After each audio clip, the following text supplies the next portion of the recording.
Big Data nada mais é que a integração de dados de diferentes fontes sobre algum assunto, algum tema ou algum indivíduo. E o conceito principal é esse, são integrar de diversas partes de diversas fontes. Interessante que nos últimos 2 anos foram produzidos 90% dos dados produzidos pela humanidade em toda a sua história, ou seja, é exponencial o crescimento de produção de dados. Como é que esses dados são coletados? Das maneiras mais tecnológicas possíveis, através do celular.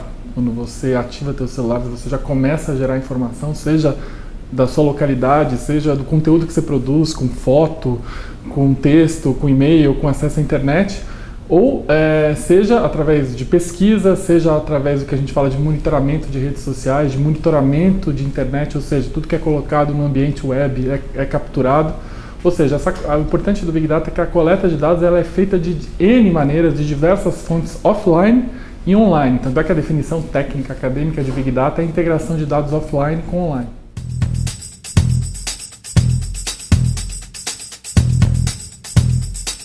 Uma questão principal hoje é que não existe privacidade. Eu acho que as pessoas precisam ter consciência de que a partir do momento que elas estão na rede, a partir do momento que elas estão em redes sociais, a partir do momento que os dados delas estão acessíveis numa ferramenta de busca, eles passam a ser públicos, né? Do ponto de vista de legislação, em teoria tudo que é público é acessível. E aí a grande discussão legal e filosófica é o que é público ou não.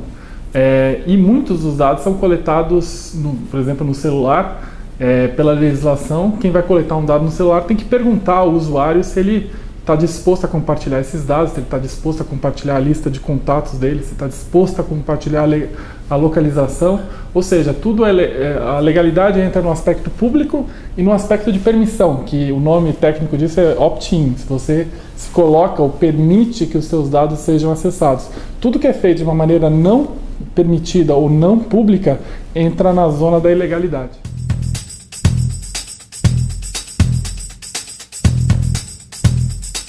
Muita informação, desde o mais básico, que é a sua localização. A partir do momento que você tem um celular, você está sendo monitorado aonde literalmente o celular vai, que é o mecanismo de GPS, de geolocalização.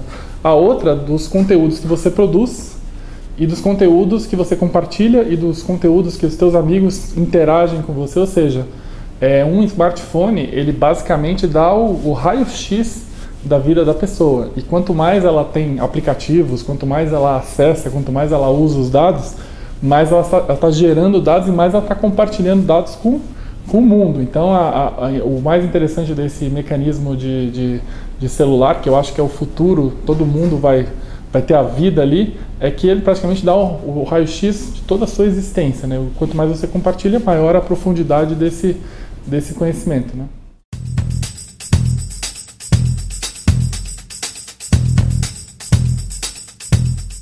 Os maiores monopolistas de coleta de dados são o Google, o Facebook, que são gigantes da coleta de dados. Mas o grande desafio hoje, em qualquer nível, seja no nível empresarial, seja no nível público, seja no nível eleitoral, é justamente a agregação de dados. E essa agregação é difusa. É como se tivesse cada indivíduo, cada empresa ou cada campanha, ela desenvolve seu próprio banco de dados e ela cruza os seus próprios dados.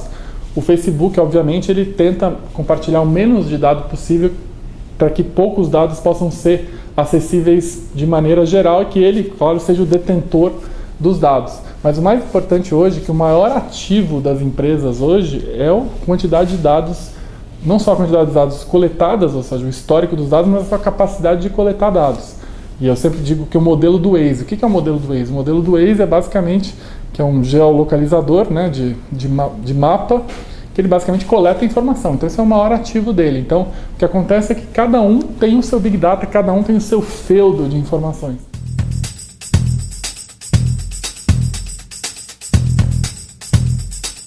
Ele mudou em 3 formas, né? A primeira é que ao longo da história, para você conhecer teu consumidor, você tinha que perguntar, você tinha que fazer pesquisa, você tinha que ir até ele para obter informação. O que o Big Data te dá é que a quantidade disponível de informação de determinado indivíduo chega-se ao ponto que você não precisa perguntar para ele, para você conhecer suas preferências, para você conhecer seus hábitos. Então, o Big Data passou a dar subsídio para que houvesse muito mais inferência e muito menos pergunta. Esse é o primeiro aspecto. O segundo aspecto é quanto mais você conhece teu consumidor, teu eleitor, o teu cidadão, melhor é a alocação de recursos, porque você vai dialogar diretamente com aquele que te interessa e da melhor forma e mais eficiente possível. Ou seja, o Big Data proporcionou uma clusterização, ou seja, eu sei tudo de um determinado grupo, então eu vou otimizar meus recursos dessa maneira. E a terceira forma é que, como as empresas sempre trabalharam de uma certa maneira por demanda, ou seja, o cliente vai lá e ele diz o que ele quer, ou ele, como dizem no linguajar de marketing, ele passa um briefing para as empresas. O Big Data te permite antecipar tendências e até mostrar informações e mostrar demandas que o próprio cliente ainda não se deu conta. Ou seja, essas três maneiras mudou a maneira de fazer negócio.